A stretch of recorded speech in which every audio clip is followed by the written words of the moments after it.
Hello students, today I am going to teach you chapter matrices. Okay, now we will start with definition.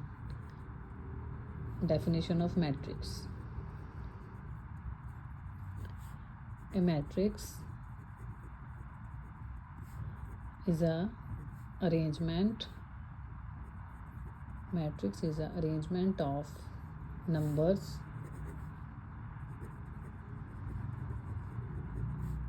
into rows and columns.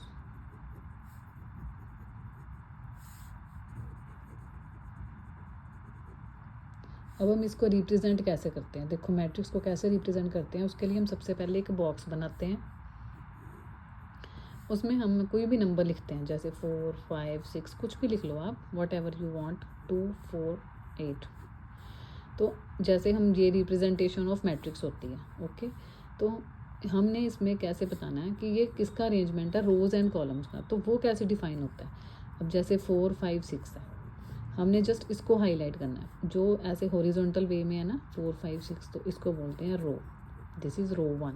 Okay, next है 2, 4, 8। अब हमने इसको भी horizontal वे में लिखना है। This is called row 2। Okay, तो अगर हमने इसको वन लाइन में डिफाइन करना है तो हम कैसे डिफाइन करेंगे? ए होरिजॉन्टल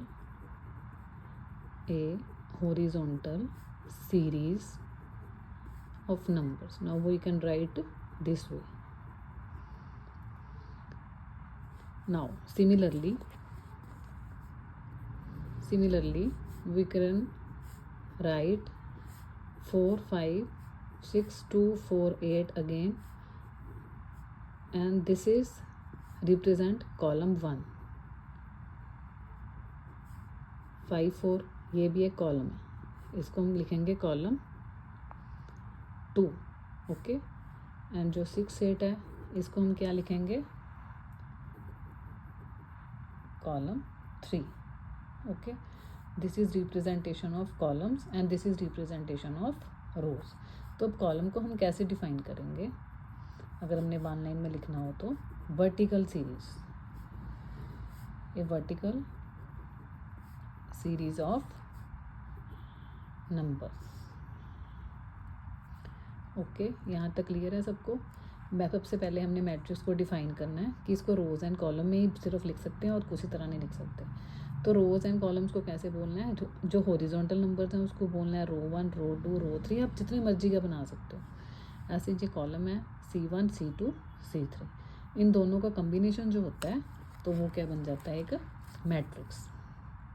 हम इसकी डेफिनेशन में ये चीज़ भी ऐड कर सकते हैं और डाल के, एक combination of rows and column is called matrix. Okay students, now next we will do elements को रिप्रेजेंट कैसे करना है। रिप्रेजेंटेशन ऑफ एलिमेंट्स को हम कैसे रिप्रेजेंट करते हैं? देखो, जब हम पहले एक बॉक्स बनाएंगे, मैट्रिक्स बोलना है इसको, 3, 4, 5, 6, -2 एंड 7। ओके, हमने सबसे पहले ये फर्स्ट नंबर को कैसे रिप्रेजेंट करना है, उस नंबर का नाम है A11। वो क्यों? ये जो 1 है ना, उसका फर्स्ट नंबर है रो का और सेकंड नंबर है इसका कॉलम का। तो इसका मतलब है कि ये जो 3 बैठा हुआ है वो कौन सी प्लेस पे है? ये इसकी प्लेस है। रिप्रेजेंटेशन ऑफ एलिमेंट्स भी लिख सकते हैं और प्लेस भी लिख सकते हैं, place of elements. Okay students, A11 का मतलब है कि ये फर्स्ट रो में और फर्स्ट कॉलम पे स्टैंड कर रहा है 3 नंबर, क्योंकि ये देखो, ये है फर्स्ट रो। ओके, और ये है फर्स्ट कॉलम C1। तो फर्स्ट रो में फर्स्ट कॉलम में 3 स्टैंड कर रहा है। सिमिलरली हम लिखेंगे A1, 2। इसका क्या मतलब है कि फर्स्ट रो में और सेकंड कॉलम में कौन खड़ा है? देखो, फर्स्ट रो है और ये कॉलम सेकंड है, तो ये कौन खड़ा है यहाँ पे? 4।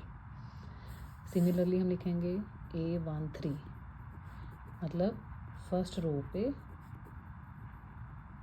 और थर्ड कॉलम पे। फर्स्ट रो ये देखो, ये है C1 C2 C3, third column पे कौन है 5। ओके, नाउ अब 6 की टर्न है। 6 को कैसे लिखेंगे हम? 6 की देखो, ये रो कौन सी है? ये रो चल रही है सेकंड, तो ये कॉलम कौन सा है? फर्स्ट है ना, तो हम क्या लिखेंगे 2 1, मतलब पहले रो की टर्न आएगी फिर कॉलम की। तो कॉलम पीछे C1 और रो पहले 21। Similarly we can write 22, second row second column. ये देखो second row second column. Okay, now we will write 2 3, second row third column 7। Is it clear to all?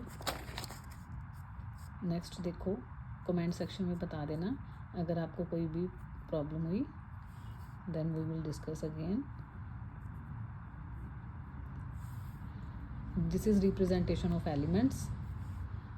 इस वे से हम किसी भी मैट्रिक्स को बना सकते हैं, किसी भी नंबर्स को नाम दे सकते हैं। इसका एक नाम बन जाता है AIJ। हम इसका कोई भी जैसे मैट्रिक्स का कोई नाम रखना है ना, तो AIJ से ही इसको डिनोट करना है, क्योंकि इनके नाम ही यहाँ से स्टार्ट होते हैं। A11 A12 21 22। आप कितना मर्जी लिख सकते हो, जितना मर्जी बड़ा बना सकते हो। 11 21 31 12 22 32 13 23 33।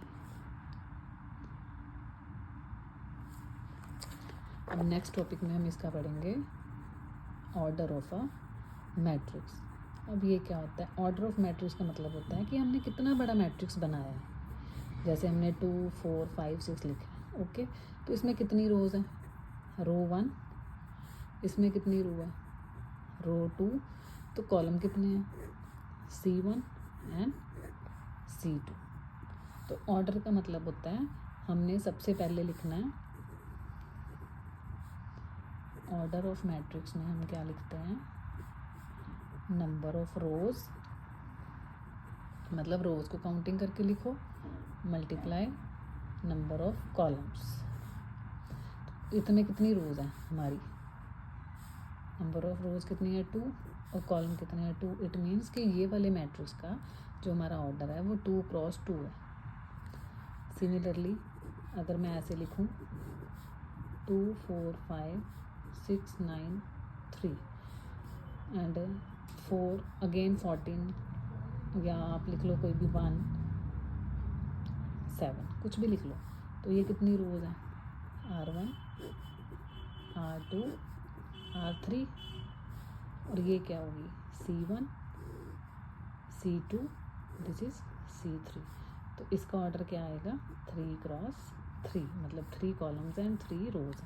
सबसे पहले तो हमने लिखना था number of row into number of columns.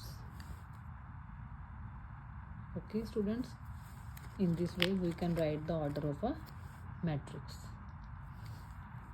जैसे आपको कोई ऐसे भी आ सकता है कि 2 4 5 6 7 8, मान लो ऐसा कोई मैट्रिक्स है, तो आपने फिर भी ऐसे उसका ऑर्डर डिफाइन करना है। आपने बताना है कि इसका ऑर्डर क्या है, ऑर्डर ऑफ मैट्रिक्स बताना है आपने। तो आप कैसे लिखोगे? R1 R2 R3। और अगर कॉलम में लिखोगे तो लिखोगे C1 एंड C2। तो इसका ऑर्डर में क्या आएगा? हमने क्या फॉर्मूला लिखा था? Number of rose into number of columns. तो नंबर ऑफ रोज कितनी है 3 एंड कॉलम कितने हैं 2।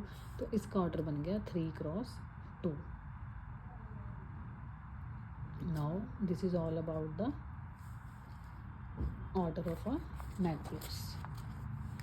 नाउ इन दिस वीडियो हमने क्या क्या पढ़ा? मैट्रिक्स की डेफिनेशन, रोज के बारे में, कॉलम्स के बारे में, एंड देन रिप्रेजेंटेशन कैसे होती है नंबर्स की वो स्टडी कर रहे हैं। उसके बाद हमने इसके ऑर्डर के बारे में पढ़ा है। अब नेक्स्ट वीडियो में हम इनके ऑपरेशंस के बारे में पढ़ेंगे कि इस मैट्रिक्स को हमने कैसे ऑपरेट करना है। Till then, thank you very much students.